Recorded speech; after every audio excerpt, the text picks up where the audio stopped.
What would you wear to a head coach interview? Me? In person? Oh, man. I'd wear a suit with no tie, sharp white dress shirt tucked in, collared, obviously like a dress shirt. Let's say a heavy starch guy. One button. Yeah, well, I'm a light starch. Light starch, James, light starch. One button undone, hair fixed nicely, and probably like some really shiny white shoes, not like dress shoes. That's too much. Okay. All right. So like I'm here to party, but I'm serious, but I don't need a tie, but also it's football, but also, yeah.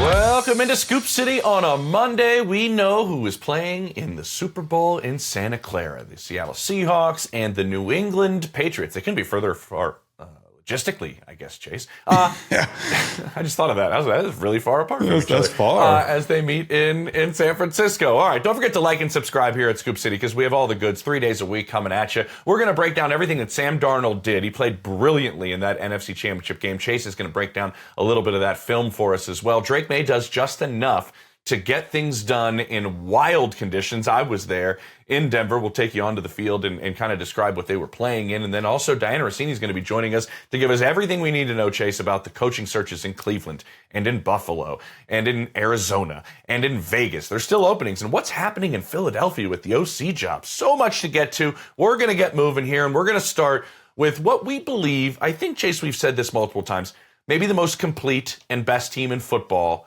in our eyes for large stretches of this season in terms of all three phases probably. And everybody was always curious, is Sam Darnold going to be the guy that can get over that hump as everybody continues to doubt him on the biggest stages? They look at what happened last year when he won 14 games and the Rams just dismantled him in the playoffs. Well, he goes out and does it to the Rams in the NFC Championship game. I want to start with some film. I want to get to it. Show me why Sam Darnold was outstanding in this NFC Championship game. Yeah, I mean, look, I just, I've always sort of been a Sam Darnold believer. First of all, he's 30-7 in the last 2 years, James. That's decent. 30-7. And look, I understand the team he's been around, but I just, let's just run it because this is the Bobo touchdown. I think Bobo had 3 or 4 catches going into this. 4 catches on the year, yeah. Okay, so they're going to end up bringing corner cat. Watch JSN at the bottom of the screen. He's going to end up pointing at the corner.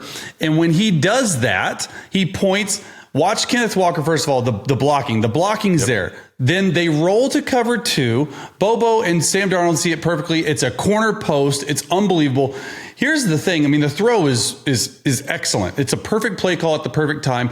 But JSN then relays to Kenneth Walker. And then this is a great view because I think the story of the game is watch Darnold see this wide open. The safety's running up, but watch the pressure on him as he throws this. He's getting hit. He can't step into this throw. And I think that's sort of the story of this entire game is when you watch this play and you watch another play and you watch, like he was really good under pressure. Sees the corner cat, Kenneth Walker with the block, throws an absolute dime. And I think according to next gen stats, right? Like I'm not a huge next gen stats person, but when it like there's some really cool stuff that happens. It just talks about trends. Love next gen stats and what they do, but he's the first quarterback in next gen stats era in a playoff game to throw for 3 touchdowns under pressure. So every one of his touchdown passes, it's a tight pocket. And I remember talking early in the week, I don't know if it was you or some other people, but I said the entire game will come down to how Sam Darnold is under pressure. Because so much of last season, so much of this season, so much of a lot of it, he's really struggled when he gets pushed in the pocket or pushed up in the pocket. Like that's what I've sort of seen because he's not able to really step into his throws. And for whatever reason, maybe it's the Rams, maybe it's whatever, I thought Kubiak called a heck of a game. I thought Sam Darnold under pressure played a heck of a game. And it's just sort of like a redemption tour. I know it's been talked about a lot, but Sam Darnold is a very good quarterback.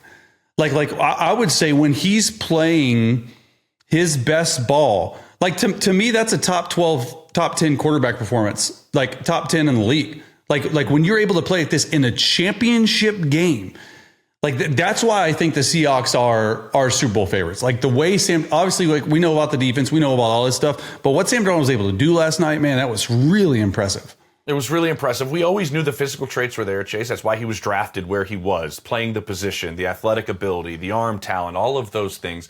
And then now we're seeing a lot of it come together. We had Michael Sean Dugar on here last week talking about what Clint Kubiak and Mike McDonald have done for him in terms of the mental side of it. They never say to him in the headset ever, like, hey, tight window, protect the football in this instance. No, go rip it. They never even want to mention anything in terms of turning the football over. And you're right, under the pressure he was under, I thought he delivered the football brilliantly. His eyes were outstanding. Nobody turned the football over more under pressure this season than Sam Darnold. Were they all his fault? No. Were there some bad luck ones in there? But that's a fact. So handling pressure, I think, is what we saw in this game. And can he do it against a team that has been bringing a lot of pressure in the postseason, more so than they did during the regular season, in the New England Patriots? They've really upped the amount of times they're coming after quarterbacks, and the pressure rate is up in this postseason. And now we'll see if he can handle it once again, because we've seen time and time again with this team, Chase, it's been this defense is outstanding. This special teams is really, really good. Obviously, Rashid Shaheed and what he's brought to the return game. And then Sam Darnold kind of picked everybody up in this one. And that's why I mentioned about the complementary football of this. And how about JSN too? Like that's something like obviously like Cooper Kupp, I thought had like a actually really good game. Like, but when you look at JSN, like that gives me like best receiver in the NFL vibes, because it's not only what he's able to do, obviously like route running. And I thought that Brady actually said it really good on the broadcast. Brady was excellent. So Brady was excellent. And it was such a good explanation. And what Brady said was, it looks like he's almost ice skating out there. And that's the biggest compliment you can give receivers, because it just looks like you're gliding, right? And Brady talked a lot about shoulder playing with receivers. So your shoulder playing, if it comes down or if it rises up, people know you're accelerating versus decelerating. And guys and DBs are able to sit on that and see that. His looks the exact same. His shoulder plane is the same when he's going, when he's accelerating, when he's decelerating, when he's getting out of brakes, when he's doing all this stuff. And that's just really difficult to do. Not only is he the thing that I think makes one of like JSN one of the best receivers in all of football is not necessarily the physical traits, right? Like that's great, right? Everyone has those. Jamar Chase, Jefferson. He's actually built a little different, honestly. He's built different. But what I love about him is he can do it from anywhere on the field. Like that's what I came out of this game saying is you can line them at the X to the boundary. You can line them up to the Z to the field. You can line up in the slot. You can line them in the backfield, which they did on that corner route touchdown. And they're constantly moving him. And it's because Kubiak sees these matchups that he wants. So teams, you're going to motion them left, right. If they're not following people, if they're not, you can get JSN in a matchup at any point in the game that you want, whether it's on a linebacker in the backfield, whether it's outside on the boundary quarter, whether it's inside on the safety, whether it's outside on their best field quarter, it doesn't matter. I just think that just makes this offense go, man. It's impressive. It's a great receiver with a great scheme, with an offensive coordinator that understands different ways to free him up and put him in matchups. And I remember going all the way back to his pro day. And he was, like I mentioned, built different. Some teams had a little bit of I don't have a comp for him when I talked to teams that were there. I don't know how to really comp him to anything. And you know, Chase, with evaluators, that'll freak him out. I don't have a comp to tell my general manager of what he's expected to be. I think that's what makes him great. That lower half is actually like, it's thick, it's big, it's honestly like it's how he's built.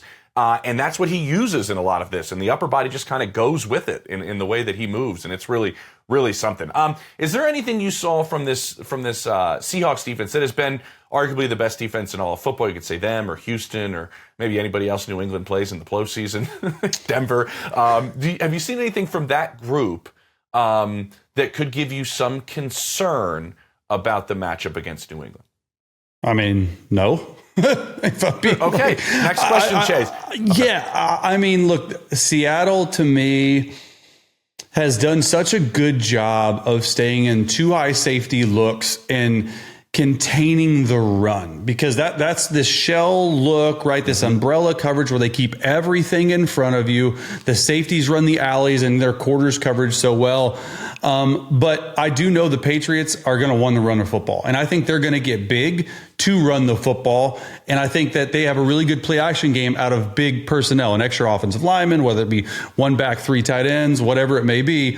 So play action game, I mean, this is early, play action game over the top. How is Seattle going to match them? All this stuff matters.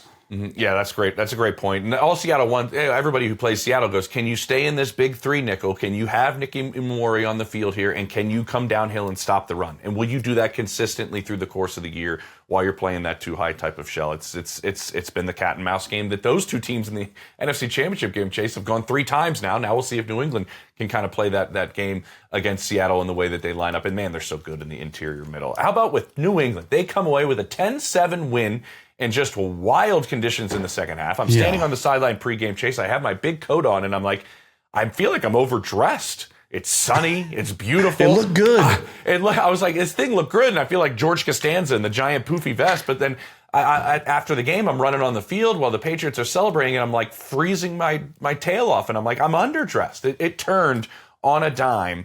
What did you see from Drake Maye, the young quarterback who's right up there with Matthew Stafford, probably the two guys at the top of this MVP race, and what he was able to do? It almost seemed like just enough and make sure you don't hurt your team, specifically in the second half. We saw that play where I think Ramondre Stevenson just falls down when the ball is snapped. And it's just like, Drake Maye's like, I'm just going to fall down. Like, we're not going to turn this over because nobody's scoring points in this fourth quarter. What did you see from Drake Maye in a very interesting AFC Championship game? Yeah, I mean, look, I don't think you can take anything out of this game and say, oh, Drake Maye did this and he's this. I sent out a tweet, and I guess a lot of people didn't like it. I said after this game, Drake Maye's going to be a superstar. Because it wasn't me talking, and it got a lot of hate from a lot of like people like Denver Broncos fans, Eagles fans somehow always hate on. I don't really. This doesn't even matter. You guys have like, a great relationship. Great relationship with Eagles fans. Here's my whole thought process behind that tweet was. It's not necessarily what he did in this game, but you look at his entire season, right? It's probably going to finish second in the MVP. I think Stafford's going to end up taking it home, but it's his second year. And they're going to the Super Bowl, James. Look at the roster they're doing it with. I try not to, like, it's not like the best built roster offensively that they have, right? Like in the league, but it's consistently making a play when a play is needed. And you look at 2 plays in that game. You couldn't do it with your arm. No one could do it with their arm that game. Like, you aren't going to win the game in the second half with your arm.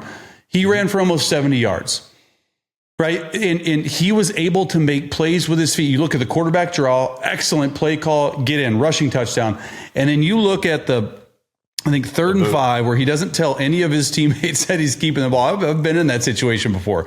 I've had Sean Payton say in like a preseason game, hey, just keep it. Don't tell anyone else. Because if you tell anyone else, they're not going to sell out for the run. And then he's able to beat them, the stiff arm around. And I like the way he's built. Like, you look at it and he's struggled in the pocket, taking sacks and protecting the football. It's because his offensive line is not very good. Like, it's not very good at all. They're going to have to come up with an insane protection plan to beat these Seahawks. But I really enjoy Drake Maye's sort of growth. The fact that he's in this 2024 quarterback class, guys. Oh my gosh. Like multiple have been to conference championships. Drake Maye's the first to a Super Bowl. Like, all this stuff. Caleb Williams is one away. Penix is obviously the one that's like, Bo Nix got to a conference. Daniels was one away last year. Jaden Daniels was one away. I mean, I think it's great. And the thing is, and like, you look at the path that Drake Maye has taken. And yes, it's not just a singular quarterback, it's his team. He's been beaten 3 top 5 defenses already in the playoffs. And if he beats the Seattle Seahawks, that would be 4.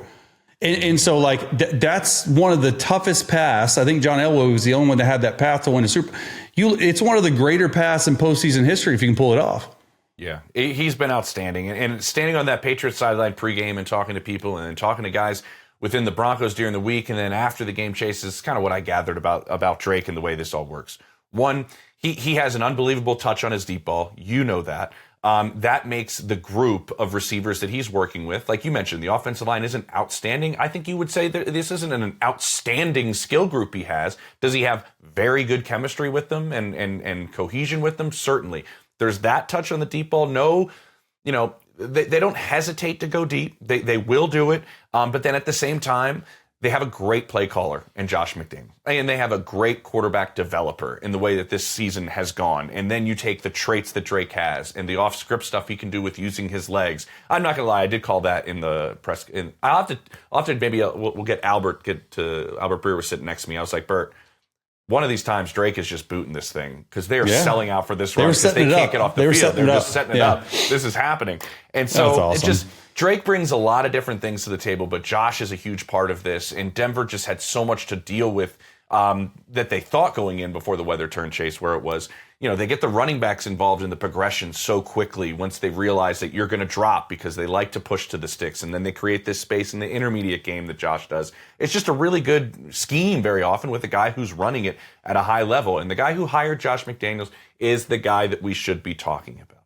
It is Mike Vrabel. And when I look at what he's done here, Chase, I don't think it's just one fan base that is going to be completely enamored with the way this season has gone. It's two fan bases. There's another one sitting in Tennessee right now going, we had this guy. We had a guy that is now working with a young quarterback and has developed him into a star in year 2. And he has taken a young team that has maybe a couple of core players. And in this offseason, Chase, I don't think they missed on any of their offseason acquisitions. Yeah. They didn't whiff on any of them. Milton Williams has been outstanding. Stephon Diggs has been great for them. They have, the draft picks that they have at safety or on the offensive line have been, they've not to say everybody's just a rock star, but they haven't missed on anything. What does a coach of this caliber? You've been around Sean Payton a lot. Some people I don't think give credence to the coach and the culture that they build and what Mike has done in New England so quickly. Yeah, I mean, I love Rabes, and I sent out a tweet about that as well. It's there's no one, I say no one, there's a few coaches that are so good at situational game awareness that it's just second nature to them. Every single bit of game time, there's and I think that's what Rabes is doing. Obviously he has a big say in the defense and how it looks and feels, but he's just so good at going over situations before they happen to where there's no flinch. And now I know he's got a guy in the box that does that. I know a Stretch, whatever his name is, he's getting a lot of pub for helping the game management and stuff like that, right? I get that. But at the end, it's your decision. And he's had to be perfect. I mean, I don't know of any situations in the last 10 or 12 games where he's missed. And it's the situational, it's clock awareness. How much time are you running out? And you watch the Patriots as the second half progressed. They said, hey, we're going to run, punt, run, punt. We don't care. Weather is now the biggest factor in this football game. And they were all over it. They were all over it. And then you look at even the smallest thing is, I was noticing this, is Drake Maye's breaking the huddle at 18 seconds and he's snapping the ball with 1 second left on the play clock. They're in true bleed clock mode. Every single second counts. Every little thing matters. And it's been an excellent job by him, truly. It's unbelievable. I don't know if anybody at the head coaching position knows the rule book better than Mike Vrabel. The way he can manipulate certain aspects of the rule book and go, this is legal, I can do this, is just outstanding. I had a conversation with Milton Williams on the field after it in the snow, which was, I don't know how those guys played, honestly. But anyway, he was just nobody works harder. Nobody has us more focused. Nobody's more disciplined. This is how we win football games. And it comes from our head coach. I know nobody's really believed that this group of players, and I don't know if people outside of New England can name more than 3 guys on this defense, Chase, honestly. And now they're going to have their hands full with Sam Darnold and company, but they're a really good defense. Both safeties, interchangeable. They played really well. They're good on all 3 levels. They're really good, and we'll be breaking down, obviously, that Super Bowl matchup throughout the course of the next couple of weeks. But coming up, we're going to talk about the 2 teams that now their seasons are over. What went wrong for the Rams and the Broncos and what we should look for this offseason for them to change? Chase and I will do that next on Scoop City. All right, welcome back to Scoop City on a Monday. 2 teams are going to the Super Bowl. 2 teams' seasons ended, and we're going to get to both of those right now. Let's start with the Denver Broncos. And Chase, we're going to get to what I think and you think about this offseason and what we could see changing to potentially make this team even better, that won a boatload of games in just year 2 with Bo Nix. But first off, I want to ask you about the 4th down call. Obviously, it's the one that everybody is discussing by Sean Payton. 9:28 to go in the second quarter. The Broncos had outgained the Patriots 125-12 at that point, and they line up for a 4th and 1. What was your take on that decision, knowing Sean so well, and the play call specifically? Yeah, I just before we break it down, I did not mind the decision. 4th and 1, you're trying to go up 14-0. I just hated the play call. And look, I'm gonna be honest. I spent 5 years with them, and we've been running that play for as long as you can remember with a quarterback that can get out. He didn't do it with Drew, but you look at every one of his other quarterbacks. It's called slipper naked right. They go out to the right. They do this. Here's the one thing I noticed. Right, they end up. I think they take a timeout before that because they had 11 personnel play, and the Patriots were in nickel. So they matched personnel groupings. So you have 11, 1 back, 1 tight end, 3 receivers versus 5 DBs, 4 down linemen, 2 safeties, 2 corners, right, in the nickel. Mm-hmm. And their run there, and I don't know what it usually is, but if they're going to run the football, and it looked like a play that they run, it looks like a play called duo, which means there's double teams on the offensive lineman. It's literally just like halfback dive, but it's a unique blocking scheme that they're really good at, and they do it a lot. For whatever reason, and this is Sean, right? He does this sometimes. They didn't like the look, so they call a timeout. Then they come out and they get into a different personnel, and what New England does, I think, completely changes the game on them, and they sub into heavy personnel group and base defense. And what they do, if you look before the snap, they're in this even front, which means the center is not covered. There's both guards covered, both tackles covered, linebackers. They go shift. They move down into gaps defense, where each gap on each side of the center is covered, each gap on each guard is covered, and they have 2 guys on. So there's 6 guys on the ball. So I was like, oh man, now they can't run the ball. So they have a pass. And it's slipper naked right. Here's the thing that they just completely this is just out coached. They did this is they do an out charge. So you have all these guys in gaps. They do an out charge. The right defensive end or the left defensive end on the Patriots, the right defensive end, if you're from the Broncos side, loops out, uncovered, unblocked. You never have that guy unblocked when you do this slipper naked right play. So it just was. It was a shame because a lot of people are saying, oh, like Sean Payton lost us a game. Sean Payton did this. I get it. And I disagree. I don't think Sean Payton straight up lost them the game. I think that the weather became a factor. I think that no one maybe should he have had an eye out on the weather changing? Sure. No one knew that though. But here's the thing though, James, here's the thing. I say I don't mind the call, but take the points. Take the points early in game, and this has been the norm. Coaches not kicking and going for it on 4th down a lot more in these games. So, like I said, didn't love the play call. Yeah. So to take you inside the locker room, Chase, just talking to a couple of guys and just asking their opinion. Not a single one of them in that Broncos locker room disagreed with Sean being aggressive and going for it. I understand taking the points too. You have a backup quarterback. You're controlling the entire game. They had 1 first down, New England. At that point, you're seeing your quarterback actually play decent, and you're seeing your defense really kind of smothering a New England offense in Drake Maye. And so the one thing that was different is kind of similar to you, and it was most of the guys I talked to said I would disagree with the play call. I wish we would have maybe ran something different, but obviously all of them said in hindsight, I'm saying this after we lost the game.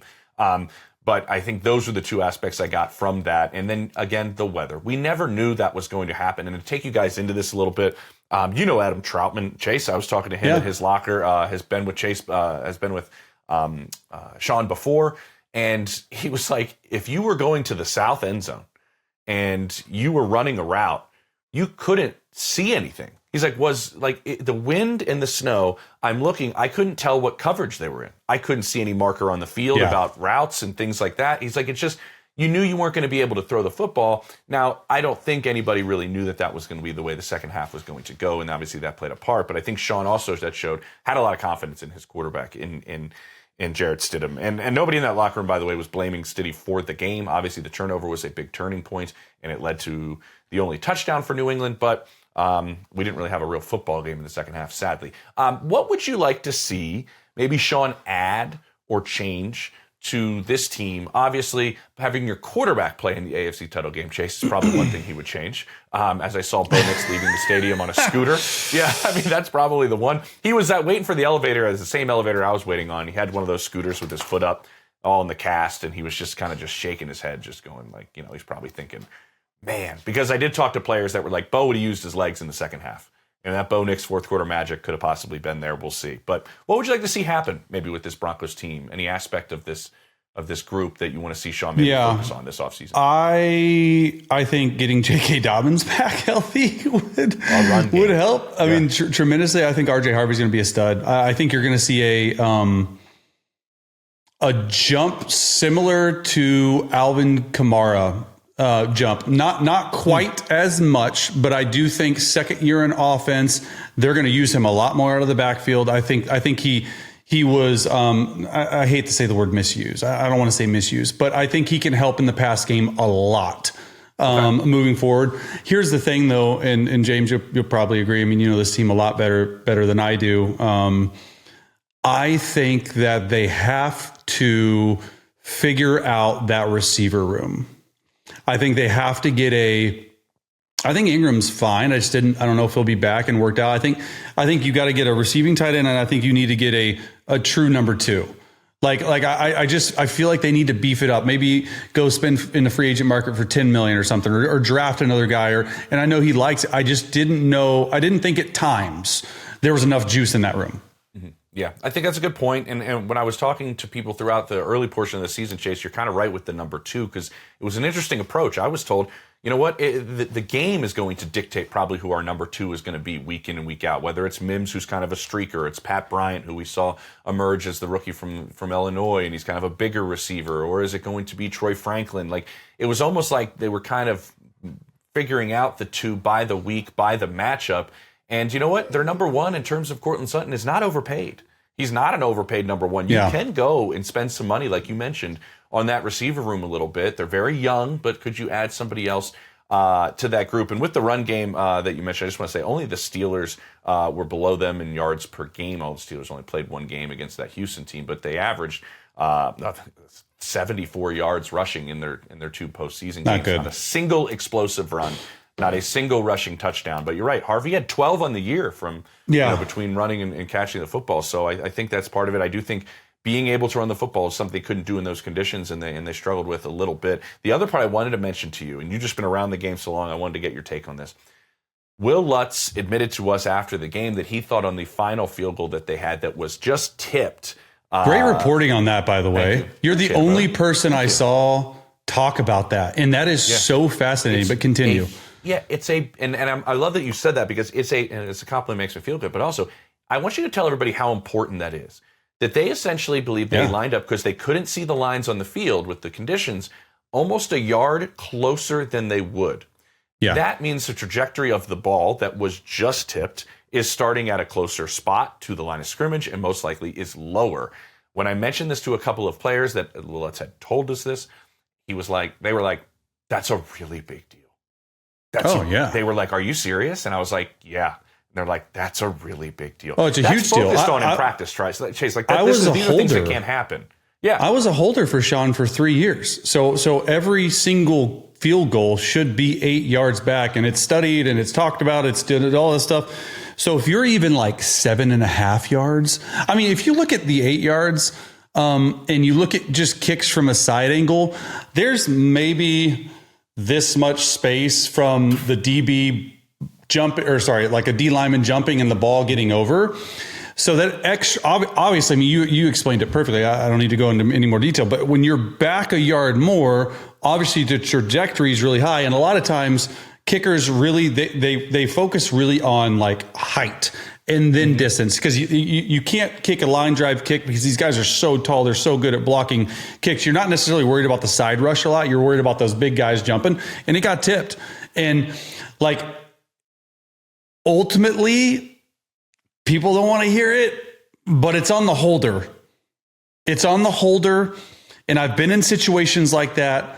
And if I'm in a situation like that, I mean, I'm not saying the holder lost in the game, my goodness, but if I'm in that game, I am getting a towel or my shoe, and I am going this whole time. I am saying, okay, 1, 2, you have to, and maybe they miss it by a half yard, but dude, that doesn't fall on the kicker. The kicker is worried about making his kick. Yeah. That falls on the holder, Chase, bro. Right? Because I have looked, when they're running out on the field in that condition, I was going, how many guys am I going to see go to the area and be kicking snow and moving? You sometimes see other teammates be there with the holder, trying to create space and trying to create a spot. And I actually didn't really see that. It was really, I think, just the holder and the kicker actually right there. It was interesting. Okay, on to the Rams side real quick before we get to Dianna, because we have so much news to get to with her. Anything you saw with the Rams going, man, because I do believe last year they thought if the conditions were different, they would have beat Philadelphia. If they had a run game a little bit better, they would have beat Philadelphia and they would have won the Super Bowl. I think in this one, too, they're going to be going, if we would have beaten Seattle, we were going to win the Super Bowl. This is 2 years in a row now. With this, where does LA go from here? I mean, if Matthew Stafford's back, I mean, they're going to be back to where they were last year. I mean, this coming year, I think they are a very good, borderline great team. I mean, and you saw this at stretches, right? And they sort of, toward the end of the year, took it, and then they started rising again. And it just, I mean, I don't know if Matthew Stafford's greatest season of all time. Like this Matthew Stafford season with an MVP, which he will win, he is a first ballot Hall of Famer to me. Like he has a championship. First ballot. Okay. Maybe not first. Okay, maybe that's a little crazy. But he's a Hall of Famer.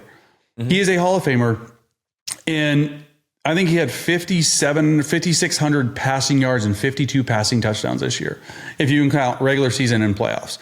That's absurd. That's absurd. And so the way he goes, I think, and this is, people aren't going to love it, I think he got let down. I think he got let down by the Rams defense. I think he got let down time and time again by the special teams. And that's what it comes down to. Where do the Rams fall short for the Seahawks? Defense and special teams. Defense and special teams. Kubiak had Shula's number play in and play out, could never get on top of it. And then the special teams, bro, when you muff a punt again in the biggest, I mean, this is not new. When you muff a punt, I mean, good luck winning the game. I mean, the percent chances just go way up. I think he got let down. If I thought the Rams defense really the last 4 or 5 games just didn't play good at all. It just didn't play good. Yeah, you can't do that. It's been a very interesting. I look at those games against Carolina, right, Chase? That defensive line that's very good was getting blown off the ball and just getting pushed down the field. And you're like, this is weird. This is the strength of this defensive unit that Carolina's just moving down the field in their run game. And I think you saw, and I think one move in particular, and this is my point, we'll go and get to Dianna, was when they traded for Roger McCreary at the deadline. From Tennessee. It was, we know we have an issue on the back end of our defense. We know we have an issue at corner. Can we try to help that at the deadline here? We're really going to be banking on our defensive line getting home quickly, and hopefully those guys are not back there having to cover for a really long time. And that was one of the things when Les made that move, I go, he kind of knows it. He knows that this is a spot for sure on our defense that we need to try to fix. And we'll see what he can do in the offseason. But the special teams part is just, Michael Dixon needs a punt for the ages. And what does he do for Seattle? Pins him down right there at the end of the game at the 10 with a minute. You know what I mean? So, and Rashid Shaheed with their special teams in Seattle. That was just this. There's 3 phases, baby. I sound like a coach. There's all 3 phases. All 3 phases. All right, coming up next, Dianna Russini is going to join us. She's going to tell us everything about what's going on in Buffalo, what's going on in Cleveland, and specifically what is happening with the Philadelphia Eagles and offensive coordinator search. We'll get to the bottom of it right now. Next on Scoop City. All right, welcome back to Scoop City on a Reaction Monday, but there's plenty of head coaching news to get to. That's why we bring in the GOAT, Dianna Russini, the Athletic Senior NFL Insider. Chase joins us now to give us everything we need to know, 100% correct, about all of these openings that are left. Since we last had a show, Dianna, we had Jesse Minter go to the Ravens. We had Mike McCarthy land with the Steelers. Those are done, but there are still openings. Bills, Cardinals, Browns, Raiders. What is the latest on some of these teams who are now kicking it into high gear because there's coaches they were looking at that they weren't allowed to talk to because of the conference championship games? Yeah, which is why this thing is moving at full speed. And if you can't feel it, you should feel it. So here we are on Monday morning. Let's start with the job that probably is the most coveted, and that's because you get the opportunity to coach Josh Allen. So the Buffalo Bills, their entire coaching search committee, they're down in Boca Raton. Owner Terry Pagula has a place there. They're basically setting up shop there. It was really to actually get away from the storms on the East Coast and have some access to as many people as they possibly could from Florida. Well, the person they want the most access to right now is actually Davis Webb, the Denver Broncos quarterback coach and passing coordinator who we saw in Sunday's game. They are Zooming with him actually on Monday and having a conversation with him about possibly coming to be the head coach there. Philip Rivers, who really was getting a lot of support from people in Buffalo, including quarterback Josh Allen, he decided to actually step out of the search. So He is no longer up for this head coaching candidacy. I believe he doesn't think he's ready for this move right now. From what I understand, I think he wants to perhaps sit this out and wait for another opportunity. I'm not sure what other better opportunity you can get than coaching Josh Allen, but for him and from his perspective, this isn't the right situation for him. Okay, Dianna, let me ask you this with that, because I find it fascinating, because it seemed like this was somewhat legitimate, that he is a real candidate for sure, right? And then when you say not ready right now, I don't see him, though, going like, okay, I need another stop before I'm a head coach, right? Like, I don't see him going like, oh, no, I need to be an OC, or I need to coach in college, or I need to do something to put myself in a better position. It just seems like it would just now happen later down the road, and he'd still just keep coaching high school. Is that essentially it? I believe he still wants to be a coach. I don't know what that means in terms of what level, right? Because he just had, I think, a pretty good shot here. From what I gather, the meeting went really well. It was never a joke. It wasn't cute. It wasn't a favor. Now, look, Chase, you know this better than anyone. The same agents represent Josh Allen, that represent Philip Rivers, that represent Davis Webb, right? So you always have a lot of conversations. Everyone's on one team. There's a lot of understanding, connection there. There was a thought. I had somebody reach out to me in the league, not in Buffalo, and said, do you think that it could be possibly Philip Rivers as head coach with Davis Webb as the offensive coordinator? And it seemed that kind of was making sense. I was buying into that a little bit more. And then I found out late last night that Philip Rivers actually officially pulled out of the coaching search. So look, you've got Brian Daboll still on the table here. You've got Anthony Weaver, Anthony Lynn, and Davis Webb. I think a lot of people. Is Joe Brady still in the mix? Joe Brady still is in the mix. Thank you for mentioning that. He is. There have been a combination of coaching setups that I think people are wondering about. Could you bring in Davis Webb as the head coach and perhaps connect him with Joe Brady as the OC? Because here's the thing, guys, as you know, you cannot bring in a first-time head coach without support. Every team that's going to hire a first-time guy is probably more focused on locking up the Vic Fangios of the world. Let's just use that as an example. The Wade Phillipses of the world. Those old school type veterans who can help assist a young head coach. So I think that would be the case. Now, that said, I do not get the sense that Brian Daboll is going to go to Buffalo as the offensive coordinator. It's head coach or bust. I don't think he's in this business at this point in his life. He's still fairly young. He's 50. He wants to call the shots. I don't think he wants to be Josh Allen's OC again. So let me ask you more about. I just think the whole thing is fascinating. Specifically, Davis Webb. And I know, James, you have a bunch of stuff you can jump in as well about Davis Webb. Here's my thing, right? I've sat in the room with him, coaching the quarterbacks. I've been in meetings with him. Extremely bright, but he's never called plays. And he was a quarterback coach last year. He's the pass game coordinator, I believe, quarterback coach this year. He's never had a chance to call plays. He's extremely young. And like, what is Buffalo seeing this in? Like, leader of men style? If he did take the head coach, or I mean, he would obviously take it. If he got offered the head coaching job, would he call plays? Like, what's the situation there in terms of like his thought process on a candidate who's never called plays? I'll say this about Davis, and I think just being around him a lot is that he does chase, and you've been around him, he checks a lot of the boxes that of the leader of men and then of the football acumen of the offensive mind. I think both of those are checked by Davis. The sense I get from people around the league, and this isn't just specifically Buffalo, it's that yes, he's green, and yes, he's young, and he's 30, but we shouldn't pass on the opportunity because we're probably not going to get another opportunity at him. It was the same sentiment with Sean McVay when he was coming out, as the way it was kind of described to me, going like, yeah, this guy's really young, and I think he's going to be great. He may not be ready yet. And it's like, well, if that's the only thing holding you back, maybe you should just pull the trigger because you're not going to get another crack at him. Would he call plays? I don't know that. I have heard that maybe he brings Cliff Kingsbury, who he played for at Texas Tech, with him wherever he goes as his offensive coordinator. Could that be potential? It goes with what Diana's saying as bringing other people with a lot of experience to the coordinators that be around him. And they also like him for what he's done with Bo Nix, right? Yeah. And what he's done under his coaching. Yeah. So, which is why the Raiders are also interested, because they're going to have most likely a number one. What are the chances that Davis Webb gets a head coaching job this cycle? If you had to put it like a percentage, I'm not saying, I just want to get a feel.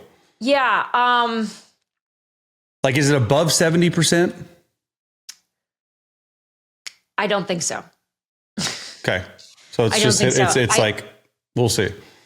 I think it's a still we'll see. I think teams are working this out at this moment. I think there's difference in opinions in both buildings right now about which direction they want to go in.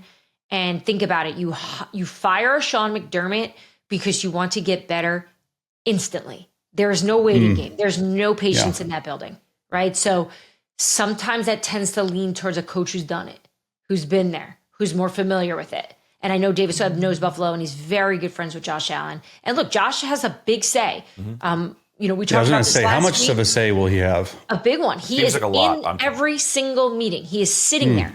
I spoke to a few of the candidates, and they're like, it's not like he ever stepped out. He didn't just go, all right, I'm Josh Allen. How are you? But here's what I'm looking for, and leave. It was as if he was an executive. When was the last time that's happened? I mean, like, I haven't heard of anything like that. I mean, that's not normal. I just want people to understand, like, to be in every single meeting and have a huge say, that's not normal. No, you're right. I think it's normal to have a quarterback part of it. Like, I know in Baltimore, Lamar Jackson zoomed in with the candidates along with other teammates. He wasn't sitting in the room. He wasn't hanging out. He wasn't, you know what I mean? Like watching the presentation. Because a lot of these candidates, they all have their own PowerPoints. I know one coach that has, he basically loads up on his iPad a presentation and buys 6 or 7 iPads and hands them out. And so it's like a presentation in your lap. Some guys use the monitor, the screen, and they just basically do a whole... How about that? A PowerPoint presentation to make millions of dollars. If your PowerPoint presentation is good enough, James, you will get a head coaching job. Okay, I know. Chase, I just want to know if he keeps the iPads, like he asks for all them back when he leaves. I would take them back and return them. I would love them for some digital time in my house to entertain. So if anyone wants to volunteer those over here, please send them this way. Chase, if I told you that the Cleveland Browns reached out to me and they want to ask you to be the head coach, or at least interview, tell me what you would wear. This has been a conversation I've had with some people in football this week. What would you wear to a head coach interview? Me?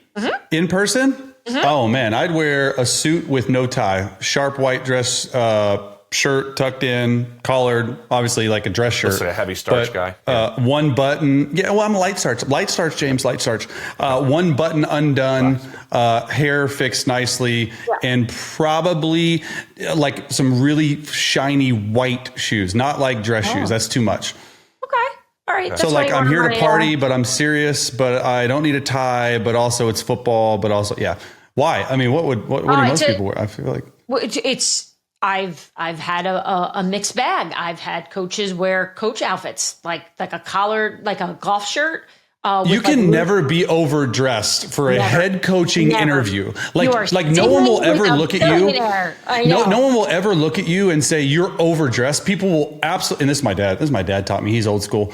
No one will ever look at you and say, or you're overdressed, but people will say, oh my God, you're underdressed. What are you wearing? Yeah. But also think about the room. Think about what you're interviewing for. You're not interviewing for the head coach of the Browns to just call plays. You are the face of $1 billion organization.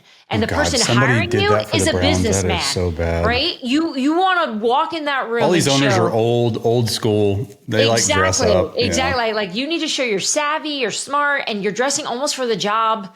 That's probably above your head anyway, right? In a way.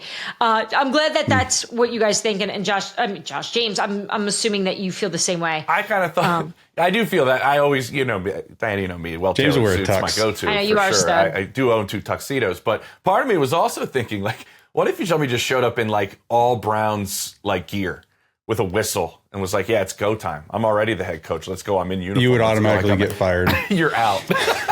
Yeah. Diana, we talk so much about this job and how unique it in essence is with the way that they're so data driven, and we're hearing essays and we're hearing, filling out different forms and personality tests. Is this search? Oh, God. They're separating themselves, but is it in a good way? Cleveland is run by nerds, and that's a compliment. Yeah, and they are a data-driven organization, okay? And that's their choice. That's what their model is, and that's how they're conducting this search process. This is why I don't think they're rushing. I don't believe that they're going to name one today. Look, of course they could. You have to always leave these windows open. They're in Los Angeles right now. And look, I think it's going to come down to whether or not they want to take a swing here and bring in a first-time head coach and train and teach, or go with a Jim Schwartz type who it seems like we're down to 2. Is that it? Nate Scheelhaus and yeah, that's the sense I'm getting. It's one or the other. And here's the problem with it. I mean, depends on. Look, we could probably argue both sides of it, right? If you really believe that Nate is the guy, then you got to do it. If you think that this is going to be the young buck that's going to come, would Schwartz stay on with Nate? Great question.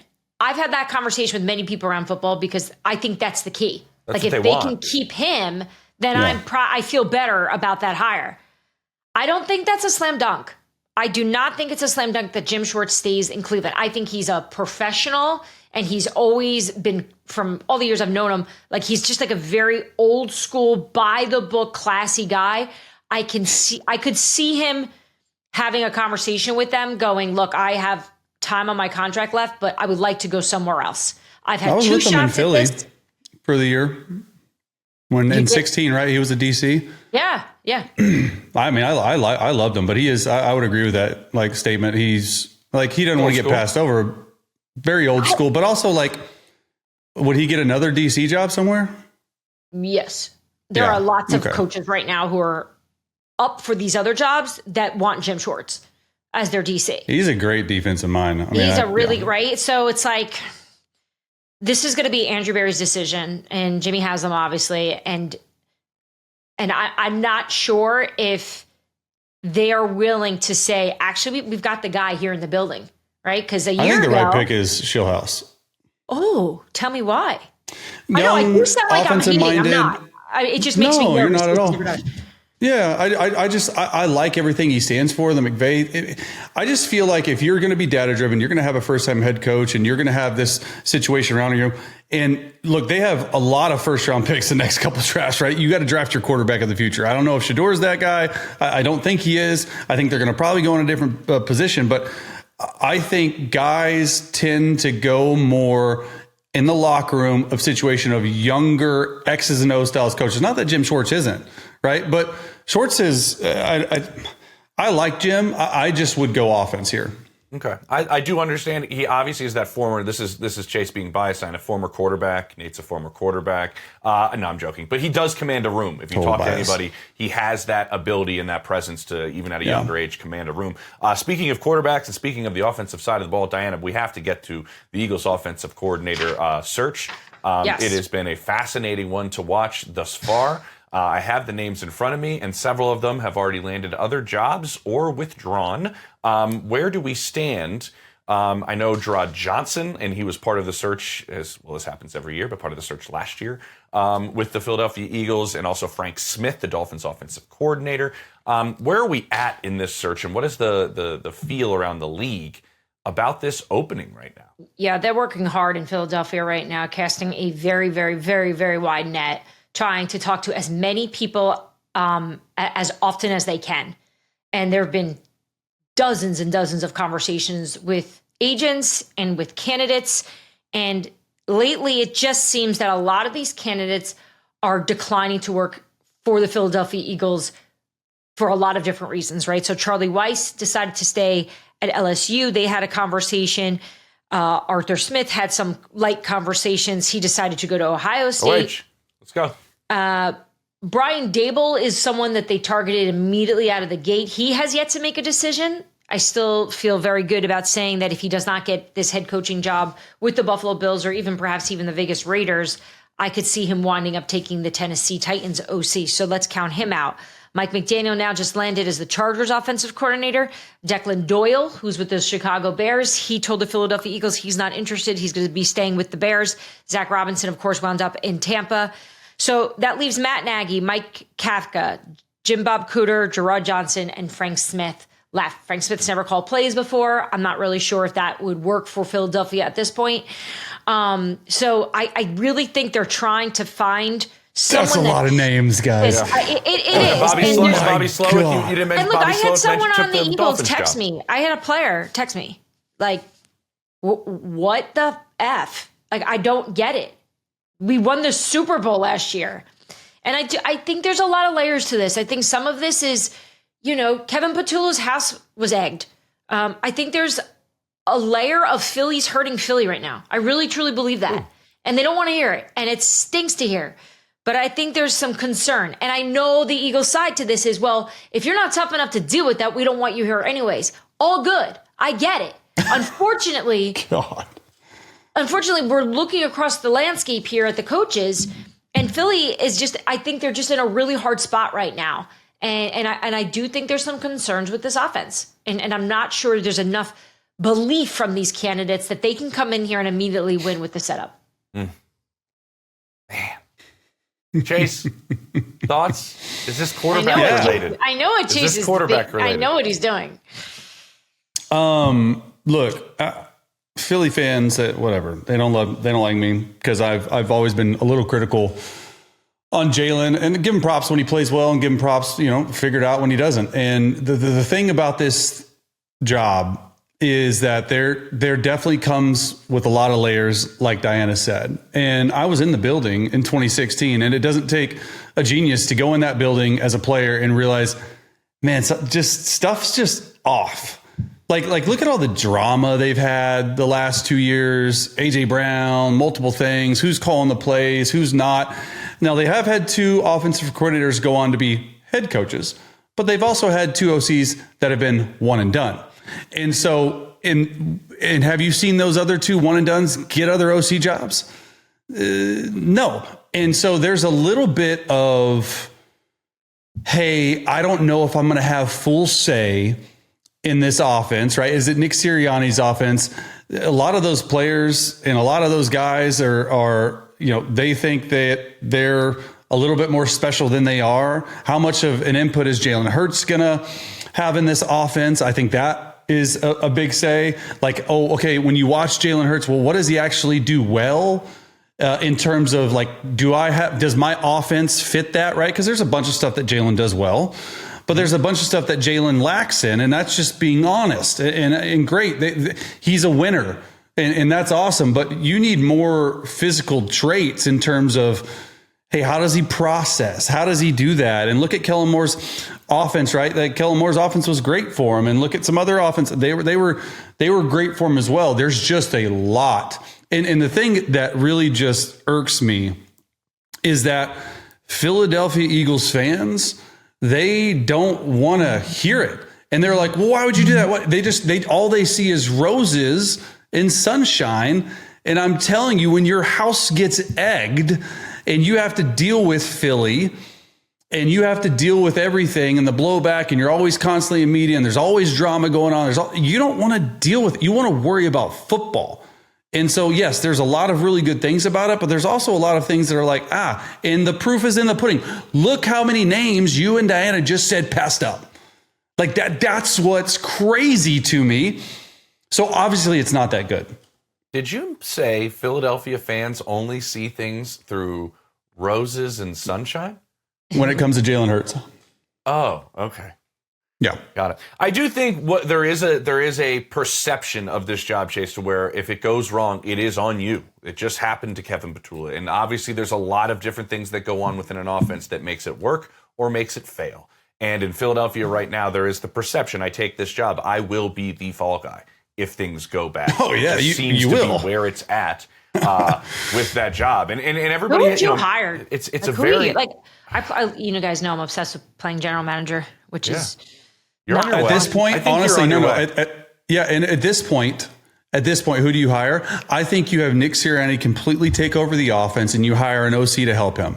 That's where they're at in this search process. Like if Sirianni wants to do it, like eventually he's going to have to take it out. Him and Jalen got to get on the same. That's what I would do. Interesting. Yeah, there's a couple names that are left. It's Matt Nagy was up for that Ohio State job, to my understanding, and they went with Arthur Smith. And Nagy is more of a passing guy. I don't know, but Zach Robinson, to my understanding, was like Baker Mayfield, Jalen Hurts. I'm going Baker Mayfield. Like that was a big part of Zach's thought process. So what about Mike McDaniel? We're learning Mike McDaniel, right? Like Justin Herbert. Yeah. And Mike and Dianna, I think, said it on the show, right, Dianna, that Mike was going to have a lot of say in that offense. Not everybody's probably granted the same amount of say. Brian in Dable this and Mike job. McDaniel, from what I understand, are the only two candidates of this group that's going to be that was allowed to bring their own staff and be part of it. Everyone else. Daboll, you're saying if he doesn't get a job, he's going to go Cam Ward and the Titans. You can't tell me that Cam Ward and the Titans have more offensive firepower than the Philadelphia freaking Eagles. That should tell you everything you should know. That should tell you everything you want to know. I think the argument to be had there is if you're Brian Dable and you can construct your quarterback and mold him the way you want him to. Yeah, you get him at the ground level. You do that with Cam Ward. You're not doing that with Jalen. Jalen is Jalen at this point. And they work together. Jalen. He knows Jalen. He coached him at Alabama. Yeah, coached him at Alabama for a year. And let's be clear. Guys, so stay tuned on the Eagles OC search. It's definitely not the biggest story in football right now, but it's certainly something to watch because this is going to dictate a lot of things that happen this offseason, as we know that they're trying to get back on track and they're going to make a lot of decisions. Fascinating. Let's remember, too, though, this isn't all one-sided. You're interviewing all of these guys. It's not like all of these people are coming in and they're turning down the Eagles. There are different things that are at play within the interview process, right? Like it's an interview for both sides to see if they're a match. It's kind of the way all of these things work as well. Okay, awesome show. Loved today. It was wonderful. We are now into Super Bowl mode, so keep track of us throughout the rest of the week. Got to have everybody on here with the Rams and the Broncos still, and then the Seahawks, and then the Patriots as the two that will be playing. We'll see what's left with the Final Four, maybe from some people inside the buildings later this week. We'll see. That's Scoop City. Thanks for watching Scoop City. Don't forget to like, subscribe, and feel free to leave a comment. New episodes of Scoop City drop every Monday, Wednesday, and Thursday.